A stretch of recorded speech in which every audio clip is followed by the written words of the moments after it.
কবরের জীবনটা আসল জীবন। বিশ্বনবী দোয়া করতেন, আল্লাহুম্মা ইন্না নাউযু বিকা মিন আযাবিল কবর। আল্লাহ, আমি আপনার কাছে কবরের আযাব থেকে পানাহ চাই, কবরের আযাব থেকে বাঁচতে চাই। এই কবরের মধ্যে অনেক ফিতনা হবে, অনেক সুয়াল হবে। কবরে প্রশ্ন আছে না নাই? কথা বলেন। প্রথম প্রশ্ন জিজ্ঞেস করা হবে, মার রব্বুক, তোমার রব কে? বলেন, আমাদের রব কে?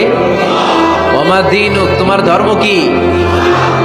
বিষ্ণুবীর চেহারা দেখিয়ে বলা হবে, তাআরিফু মান হাযা রাজুল, এই লোকটারে চিনো? আমরা কি বলবো? আমরা চিনি, উনি আমাদের প্রিয় রাসূল মুহাম্মদুর রাসূলুল্লাহ সাল্লাল্লাহু আলাইহি ওয়াসাল্লাম। এরপরে জিজ্ঞেস করা হবে, এগুলো কোত্থেকে শিখলা? আমরা বলবো, কোরআন থেকে। ফায়ুফসাহু লাহু কবরুহু ৭০ যিরাআন। সুন্দর সুন্দর উত্তর করতে পারলে আপনার কবরটারে ৭০ হাত লম্বা করে দেওয়া হবে। ইফতাহু লাহু বাবুন ইলাল জান্নাহ, জান্নাতের দিকে একটা দরজা লাগিয়ে